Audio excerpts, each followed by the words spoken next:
Ce qui le lot ce qui tombe la papa Diangenda en tant que Kimbangu. C'est-à-dire que comme on a point où Tobosa ne sou Kimbangu to comme tombe le Diangenda. Alors que Diangenda dans sa vision panafricanisme ayaki asalini a tomboli kaka kombo ya tata Kimbangu et kende liboso ye le lozali société. Mais ye tende ayaki kolobaki yenda za incarnation ya Kimbangu. C'est-à-dire, yepe ayaki te kolobaki aza molimo mosanto parce que y a des vidéos atikali kolobate kaza molimo mosanto atikali kolobate ke mokeli lingomba atikali kolobate ke banzambe bazalaka misato. Non, aza sûr que bandeko mususu bazolo bango ya kobata make ya ça ne va pas. Mais moi je porte cette courage. Je porte cette courage pour dire que tant que vous les maté pour que vous revendiquez ba droit au eza ya bino o eza ke esunga lingomba lobby bandeko ba Jospin Lowanga bandeko o alekaki wa César Nginamao bandeko tout ya média ya Ratelki bandeko tout ya institution et simbi mibeko esika ebimaka na o kotelaka tant que vous les maté vous allez derrière le chef spirituel vous menez cette église devant un chaos. Abi na sewana lobi to sengi na yo opone la bango molobeli ya kimia. C'est-à-dire azo questionner yekolo yezwana o aza incapable ya kosala ke ba continent nyonso to eza na kimia. Na ndenge nini que bato bazo sambela mingi to non na ndenge ke ye tango ba ye na ministère na ye na Afrique tango ba ye na évangile na ye ba ye ko yebisa biso ke yenda za Seigneur et Sauveur. Oso comprendre. Alors pourquoi bandeko bakimbangisi bakoyi ko memela biso esusu distraction ngo ezalo kwa ba accompagner le Congo le bambimisi biso ya lungana yende lisusu kolo Yesu. Pona yo ezaki ni fallait batikaka komboka ate papa ya lungana. Ya lungana azali kolo Yesu te. Ya lungana na lobaka toujours azana descendance ya makuku matatu. Azali Panzu gardien du temple ya lungana. Oui, là ici, accomplissement. Accomplissement, c'est que les jeunes kimbongistes doivent se poser des questions. Il s'agit de quel accomplissement? Parce que rien ne s'accomplisse qu'on ne se voile pas de face. Pourquoi? Parce que tout ça devant fait oyo mutu na mutu aza komitu na ba question. Fumu mukende. Tozo kende wapi? Masambuki di nzambe kimbangu. Bakimbangise nzambe kimbangu. Bampadisa nzambe kimbangu. Bazebele bavuva moué autre. Pourquoi basangana raté babela esika moko? La question du jour il y a christianisme parce qu'ils sont financiers.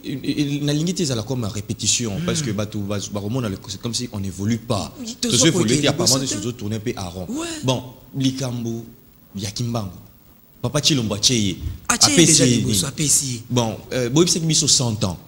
Au 100 ans, Boy Marambobeko Kisama. 100 ans Peko Kisami. To l'équipe même modèle 100 ans. Franchement, c'est quoi face un peu à la population. Il y a un peu franchement, c'est quoi tu repères ça bande qui t'a la raison. Au bazar ko lobaki non. Kimbangu bobaloba tel c'est bien Kimbangu mais ce n'est pas seulement lui. Abunda parce que ce cas yemoko mboka ego bimate il faut batanga ba kombo ya bato nyonso wana pe bakufa bato nyonso babunda ka wana bakendaka ne café la baza caché bangonde baza na ba vrai document topé ba constitution et ça là vraiment que ba constitution pe bakoko na biso za copie conformité na auto za rango lelo ezala rango ya ba belge bandeko ya kita wala raison ou pas ne pas avoir raison. Bandeko ya kitawala eza conception ya vision na bango. Pourquoi na lobby bongo? Eza global. Il y a on sa solution. Ouais, mais pourquoi na lobby bongo? Déjà kotala na bonzambe ya mboka na biso, le premier ngunza tango azu déjà Kimbangu atie liboso.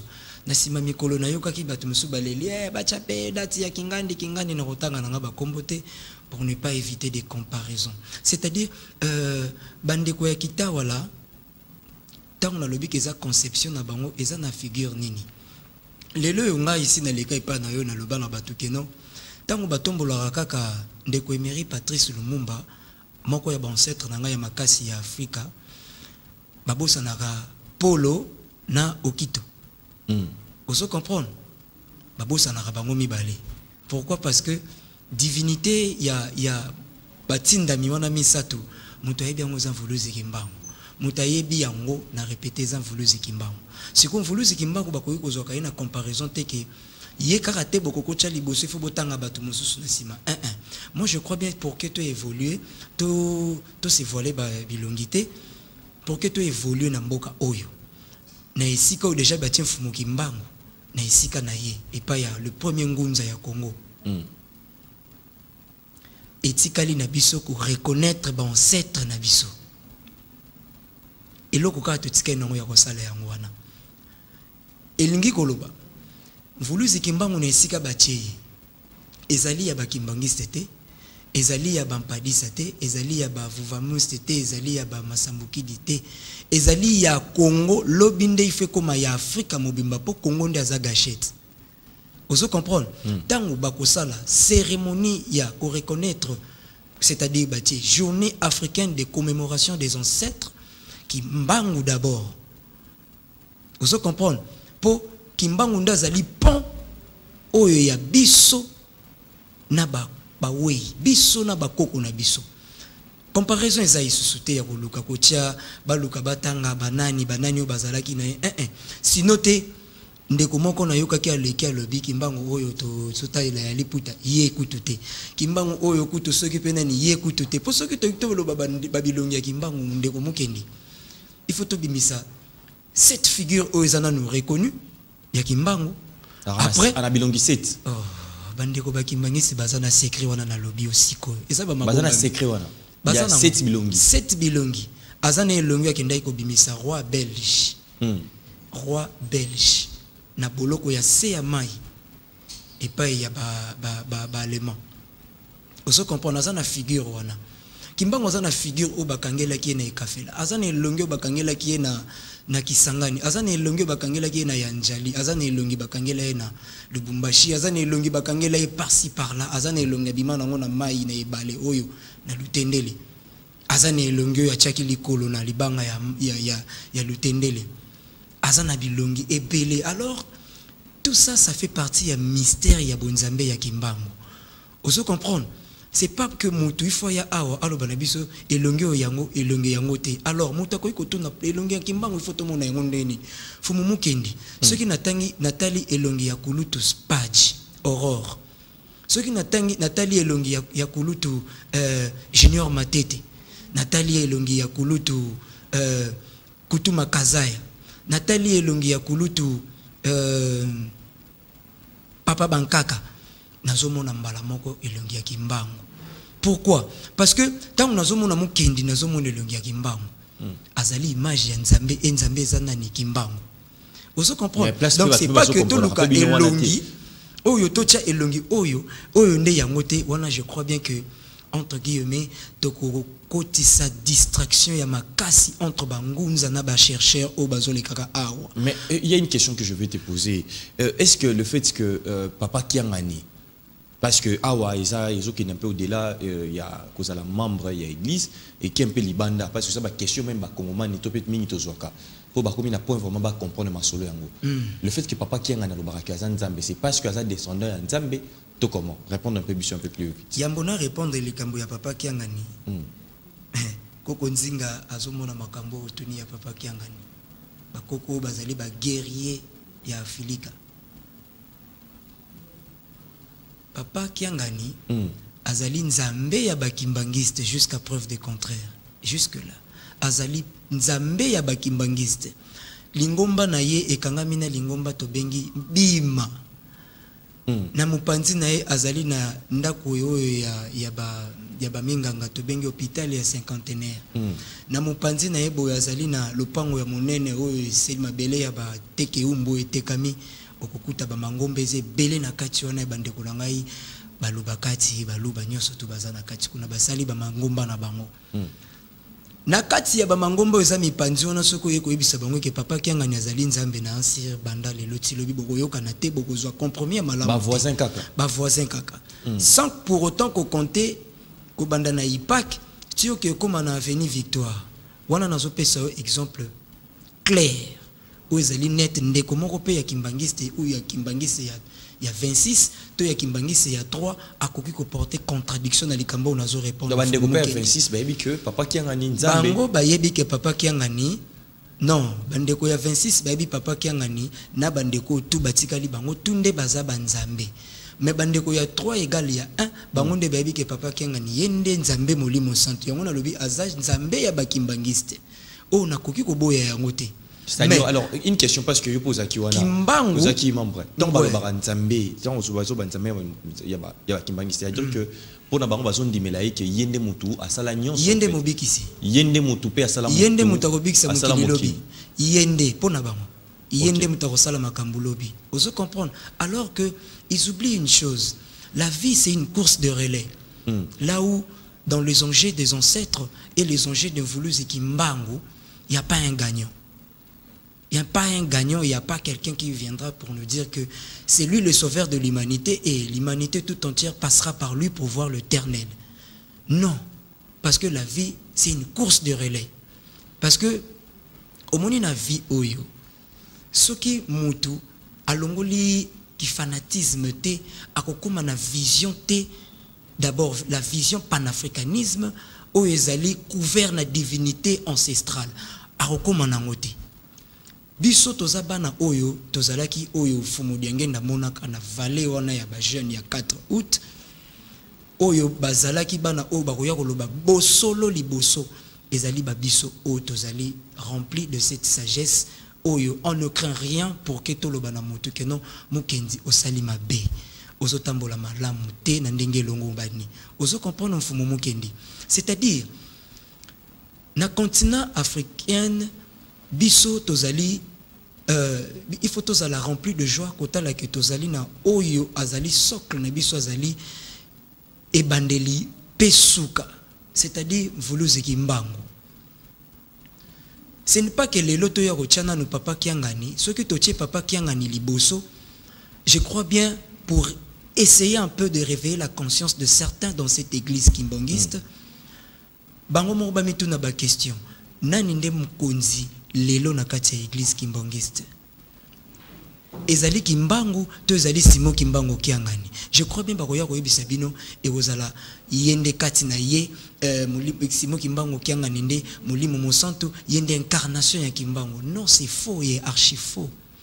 Dieu ne s'incarne pas, Dieu ne s'incarne jamais. Donc incarnation ils ont mutu non mutu s'incarner mais non fumu diangenda na kati ya lingomba wana o azalaka mokolo bo. Mais est-ce que na kati ya azalaka ka diangenda comme ba divinité zalaka non? Et ça existe. Peut-être non c'est là comprendre des connotations wana te fumu mukendi la spiritualité ancestrale mais vous maîtrisez en je parle devant le pouvoir de mes ancêtres. Ba accompagner nga bango bazila mibale plus nga ça fait 3. Mais oui bi divinité na beaucoup qu'on a biso. Divinité na beaucoup qu'on a biso existaka. Oui. Mais c'est pour cela papa côté papa Masambuki dit il y a c'est la même chose. Na koko mawana na kotali sabande kopé ya Masambuki diste. Côté pe ba je pense pe batata onda déjà ceux qui na lobby pas ya moko baninga tout ba ko se servir comme étant exemple. Ceux qui le loto ceux qui tombola papa Diangenda en tant que Kimbangu. C'est-à-dire tokokoma na point où tokobosa na Yesu Kimbangu tokomotombola nde Diangenda. Alors que Diangenda dans sa vision panafricanisme ayaki asali nini? Atomboli kaka kombo ya tata Kimbangu ekende liboso ye lelo azali sosote. Mais ye tende ayaki kolobaki yenda za incarnation ya Kimbangu. C'est-à-dire yepe ayaki te kolobaki aza molimo mosanto parce que y a des vidéos atikali kolobate kaza molimo mosanto atikali kolobate ke mokeli lingomba atikali kolobate ke banzambe bazalaka misato. Non. Mais au moins Kolo Yesu il a parlé de lui. Non, atikali pe kolobana Kolo Yesu te mais déjà ceux qui azo lobana batu non. En fait, kolobela batu Kolo Yesu. Papa Kesa qui c'est qui ba vidéo moni ba preuve. Papa Kesa ko kolakisanga vidéo mon côté. Et puis carte la kisawana église ezali régine ba statue non statue oyo papa Diangenda sika institution église ils ont reconnaître Jésus-Christ. Église kimbangiste est une grande institution. Oyo ezali régie na statue et autres. na kati ya statut na bango kozala na carte chrétien, ça dit d'office que c'est de chrétien. O ngana kokobo ya ngote, mais on a rotelé mais les akara que bakoki ko lalaka, ko continuer ko lala derrière le christianisme te, alors que bazana o ya bango il faut basali là. Vous comprenez? C'est là où le bas blesse. Pourquoi? Parce que Batou, actuellement, Bakimbongis, Baza déjà éveillé. Baza na point ya kokoma ko se révolter, si voire même qu'on s'est rébellé contre certains principes et méthodes. Mais bazo craindre nini, bazo craindre le petit frère Yachef, parce que le petit frère Yachef azami beko mususu par rapport ya mibeko Yachef. Par là je vais dire que tu parles de quel chef? Oui. Je parle du vrai chef. Le vrai chef, il y a l'église Kimbongis actuellement, c'est Papa Zako Bitivouidi. C'est Papa Zako qui décide tout. C'est Papa Zako qui dirige. Et les chefs spirituels restent des chefs spirituels. Pourquoi? Parce qu'il y a deux chefs qui dirigent, il y a deux lions qui dirigent une forêt. C'est Papa qui dit tout, il y a une vision. Bien qu'il envoie son petit frère, le professeur Zako qui accompagné. Respect à ma casse, papa n'a pas un problème. Ouais, c'est un papa très calme. Vous comprenez? Mais les problèmes, c'est ce qu'on a guéri dans le rôle de la bakoko. Yann Bayangambi, Libanda. Oyo banga te ko ebisa papa qui a papa. Mais ozo baby ça nasima po lobby bakotala ba bêtise ya papa Zakote. Bakoloba ke yake les mauvais chefs, il y a pas de mauvaises troupes. Parce que chef au hasard reconnu officiellement dans l'état congolais, je crois bien même bakonza mboka bazo kangai na lati drapeau ya mboka, c'est-à-dire na bana ya Kintwadi. Yakala, na o bazana se mabele 37 000 familles péri pour cette histoire. Yango na temple en Kambezarna 37 000 places. Vous comprenez? Pour dire la vérité, pour essayer d'ouvrir la cervelle de mes frères kimbongistes, que vous devez aider le chef spirituel. Vous devez s'asseoir autour d'une table, décider à ce que le chef puisse diriger son église, lui seul. Apé Sabami Beko. Chef spirituel européen Samubeko na 6 heures. Torokoma na midi. Mubeko na balongo liango. Mubeko ngolaire balongo liango. Signé encore par chef spirituel. Ne dis pas ça. C'est des vérités. Oh, j'ai même ma tête à couper. S'il faut que je périsse pour cette histoire, je suis prêt. Et ça, la réalité, c'est-à-dire le chef est pris en otage par ses frères. Je te dis que le chef est pris en otage. Je suis devant la télé. Et mais papa, qui tant on le vit que nous c'est bandela mi à 0 et c'est pelisa et bateau sous soutien yambo yebi na muto bandeko bakimbongiste bayo kakalera lo ba non bandeko nanga basonga bazo songa ngate za bandeko je crois bien que ça est mon cototé et ça ba baza plus proche nae vous comprendre bandeko bakimbongiste la jeunesse ba jeune bo songa chef spirituel parce qu'il est pris en otage tant où il y a so ba décision na bimi na kati na ye eza po ebikisa esunga ba âme o eza perdu mobeko mususu robima et bébisi alors ba jeune temps ba yoka bongo ba komi bango to affaibli personne ne dit mot alors ba le poto ba le baraki ne dit mot qu'on soit ozomona bino tout besoin assister na mabe besoin accompagner mabe aussi longtemps que le chef spirituel azana posa lobby ba la kisemo sapite ke ya salaki mabe te commis déjà na point yango oyo barola kise musapeke non naza sûr que bandeko mususu bazol lo bango ya ko bata make ya ça ne va pas mais moi je porte cette courage pour dire que tant que bokote les maté pour que bo revendiquer ba droit o eza ya bino o eza ke esunga lingomba lobby bandeko ba Jospin Lowanga bandeko o alekaki wa César Nginamao bandeko tout ya média ya ratelki bandeko tout ya institution et simbi mibeko isika ebimaka na e côté laka tant que beaucoup télématé bozala derrière le chef spirituel vous menez cette église devant un chaos parce que là où la spiritualité perd sa place et que le matérialisme est les bosso, est les dessus, c'est vers une chute. Parce que mais c'est grave. Dans le bin yo makambo na yebisu yangonde ezotalisa que c'est à dire que Congo ezwa malobi par rapport à question na ezali mais par là il y a aussi une autre chose pour Congo révolution pesoya mais par là obi que likambo ya mangomba est-ce que et Sengeli Congolais continue à na mangomba parce que problème mambo pozoloba et ça choque un peu des gens ceux qui même ici kapé nzamba zali la même makambo c'est kapé ba pasteur bazali la même makambo en fait il y avait un mot qui lancé même dans la révolution tondos loba que même tout le monde qui tant opé maladie moro qui frappe qui bato bato nyos ba ki na bandako bien que ba pasteur ba ki ko landela sous ba congolais qui batinda ba mbongo na ba MPSA ba Orange Money mais en fait on avait compris que tout coup faut qui péter tout ça qui na bandako na biso tout le monde do se bandako ni ba vie ko to ça qui ko topé normal mais est-ce que il faut to zonga vraiment de beaucoup parce que même tout ce qui se passe bato msupe ko choquer bango to continuer ko kene mangomba to comme indépendant spirituellement. Moi, je crois qu'il faut comme indépendant spirituellement par rapport à ta question.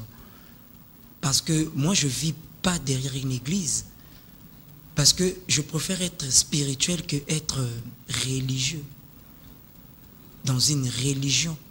Pour que se réfugier, na scellé mutu nanga. Parce que ba mangomba ezali bisikoyo et affaiblissaka bato ba kende na ba révolte ba lamuka ba mangomba ba rôle nango yango wana. Alors que bato bazali libre azali spirituel akozana ko bangité bo bangité ya koloba vérité rôle ba mangomba yango wana fumo mokende. Je crois bien ba congolais kutunde il faut batikande ba mangomba. Mais est-ce que ça aussi était prophétisé? Il y a eu des messages comme ça par rapport à Bakoko Nabiso pour Namboka Oyo. Oui. Est-ce que Sengeli Bamangom to comprendre pe yango? Et puis déjà il y a une chose aussi au pe bandeko pe mingi pe bazaki mpe kotuna motuna. L'autre foloba qui a que Papa Diangenda Ndazalara entre Papa Diangenda et Papa Kisolokel Ndazalara les premiers présidents si je me trompe pas. Papa Kisolokel. Papa Kisolokel. Que Papa Kisolokel Ndazalara les premiers présidents Mboka Oyo Bimara na ba voix belé a pesa yango na fait président Joseph Kasavubu pour tazaki soki noko naye bosolo ya mwana menoko na été mon kasi donc et moko ya groupe ya bako belenge bato adolinga mingi voilà eloko lobaka wana mais par là tout fond là non na bisika wana kasi est-ce que Nathan wana soki pe papa Joseph Kasavubu Andi Maka réellement a trahi sa raté par les catholiques pour que et s'implanter les autres monde qui ont vraiment il y a un pouvoir makasi. Est-ce que tu as tous anakin toi dit ton église qui mbangiste tu as tous anakin toi dit parce que l'église qui mbangiste c'est qui sous les accords tu as tous anakin c'est que tu l'as que muta chabiso na désordre non ce papa Kasavubu koko Kasavubu ce qui te kokoloba mais alaika mabongisa miadia voluzi kimbango parce que esa course de relais pour dire que avant ça et après ça la vie continue. Les lois yobango bazalaki entre guillemets bazalaki esclavagisé bazalaki vivre sous les accords il y a état colonial belge mais biso toza na état colonial belgité biso toza ba congomani na minute où toza libre donc le Congo ceux qui ekokoma lelo que ngomba moko ou l'état congolais faut tia comme étant église d'état il fait la église kimbangiste. Alors na sima on a ndeko mona ba bomba miminge ko bima na likambo etali papa Kisolokele ba accord ya table ronde pour découvrir ndé sika congolais nyo sakomona nani ndapesa ki mbongo ya indépendance ya Congo banani ndé basala ke Congo ils ont indépendance. Alors lelo siko toi te zongi pena likambo parce que tant to zomona likambo opposition majorité et ça fait même très mal aujourd'hui surtout moni pe ba grand leader pe mingi ba sangani na bango mais tant susu bazo ya ko protester kaka potam susu ba pe qui c'est qui ba marcher ça commence à faire un peu très mal même na ba Congomani. Quand est-ce que tu reçois un bateau oyo comme on va parler un peu de la bako neti batouana bazo bundelande pona mboka et non tam so pona ba intérêt personnel parce que le loto comme mona et comme loko mususu congolais à perdre espoir. Alors est-ce que pe les lots vont wana et ko kipe ko lamuka pena na bayi ou bien politique na biso déjà eza ya ko panzana ils ont déjà bafoué, ils ont déjà ils forment même surtout le bateau n'engini to comprendre. Pourquoi? Parce que bateau lelo yo bakosa la marche lelo lobby ezakaka pour ba intérêt na bango. Tant bazo sala pona ba intérêt na bango yango ndozo mona ke nyonso ezo marché te. Yo zo mona na tali vidéo ezako circuler to komi na point oyo même bana mikie bakomi ko sala marche pona kolela nzala. Donc bana mikie bimi na nzela. Mwana mukie bimi na nzela sali marche. Mwana wana bakamati ye ba bêtier réglementaire. Pourquoi? Parce que mwana ana bimi na balabala. Cela veut dire que Kongomani nyo sotu fo la muka. Soki lelo to la muki to ye simai ya mokonzi ya mboka na biso papa Antoine Félix Tshilombo.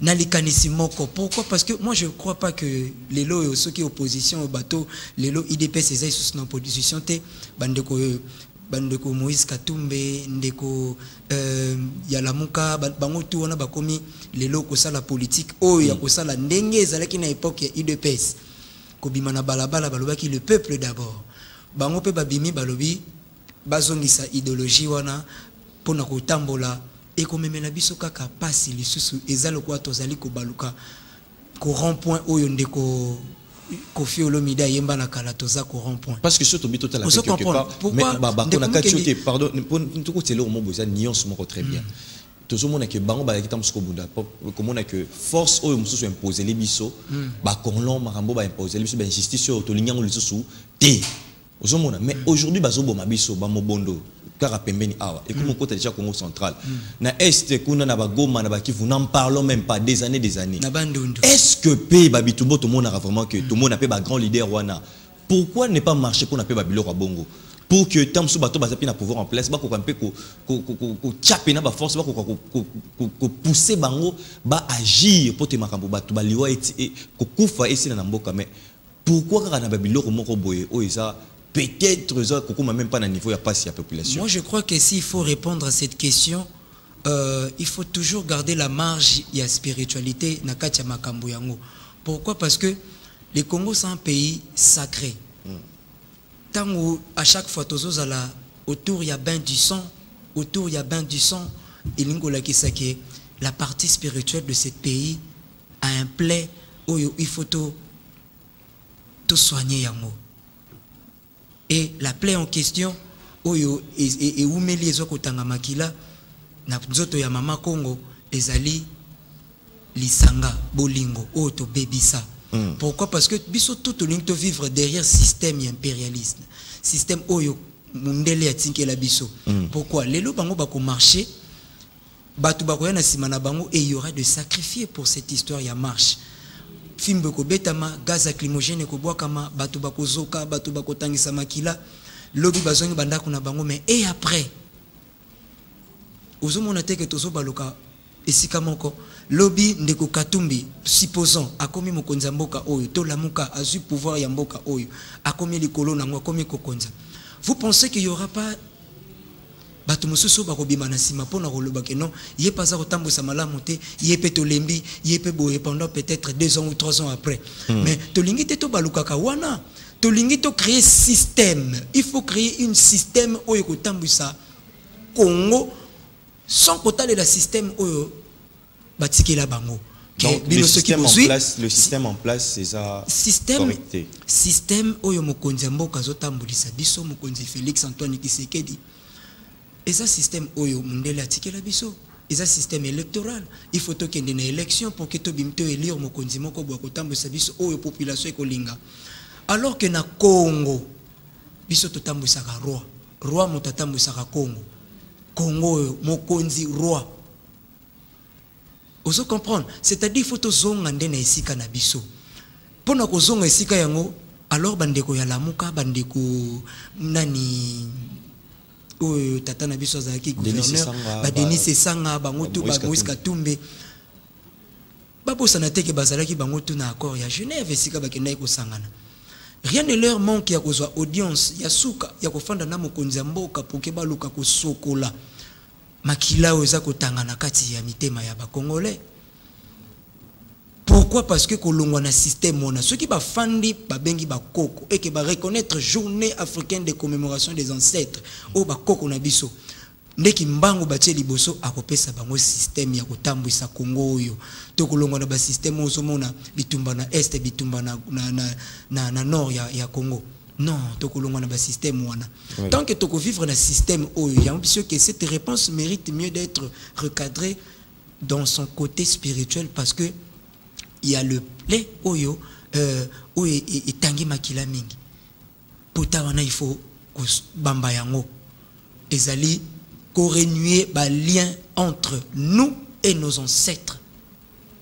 Ce qui to kangisi singawana biso na bakoko na biso to tcheki mbangu déjà za liboso na kanisa tokozwa nouvelle vent beaucoup monde même système oyo kotanga que non lobi tokoko créer système na biso. Prenons comme un exemple Fati 50 ans lelo yo Fati akumbi titi atiki na système o bakotika na constitution na biso Congo oyo kokoma na écriture na biso oyo kozala sous couvert na divinité na biso mais ça bato ba kima na bango ba bazamba bazana ngo non bakoko na biso bazala nango déjà batikala nango bakimbango nde babundaka ba papa na biso wana bakoko na biso ne belé ba mukendi fomo mukendi bolimbo Alphonse Boyimbo oyo azwaka ibaka kani ya ilombo Pierre nde bandeko kita wala bazotel se biso ki ezalaka nango mundela kenda atika pe mukanda na mboko na mboka oyo soki tolingi tolandela ba makambo oyo ezali ke tolandela histoire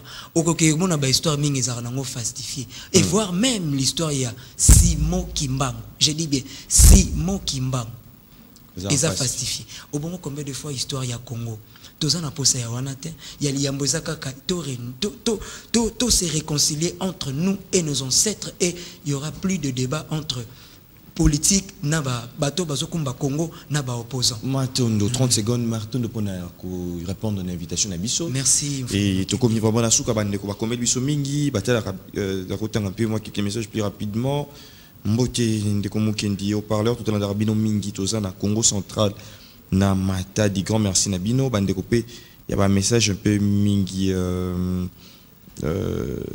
ma question est de savoir que dois-je faire pour devenir spirituel et ma dernière question que dois-je faire pour parler à mes ancêtres. Oh là là, question Ndeko bandeko moi mingi bonjour je vous suis à Matadi, je voulais savoir s'il est de quelle religion. Baso tu n'appelles ça aux moto religion nini. Mwambango to le kanayo. Te ngana za na religion te. Ngaza mwana bakoko. Donc je suis beaucoup plus dans la spiritualité que dans une religion. Merci. Matondo, grand merci à Bini Soubanda Biso Belé. Le vient Sunda, na comité de sages à la Biso, pourquoi pas. Et Biso, Tomoni, Karine Kimamba, c'est une très belle dame à Zolanda Biso, Ridimbia.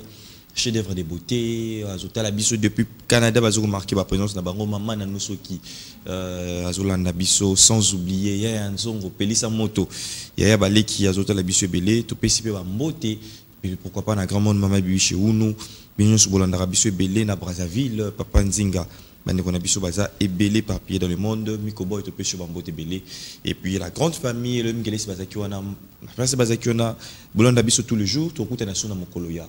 Vendredi, à 14h05, pourquoi pas na haut-parleur TV, lobby, Bobetika, YouTube, les lots, tout, Bolanda. Vraiment, bien qualité, bien émission, Biso et Belé, et puis rédivision à 2h, et na ba chaîne partenaire, la Biso Msoussou. Pambo Tezali, tout Kabwana. Oui, Bambo Tezali, tout un camo, l'Union Katembe, Milé Liebo, Bambo Tebele, Bébé Chris, Bambo Tebele. Grand merci. Tokuta Nimokola vendredi avec le même plaisir. Bye bye.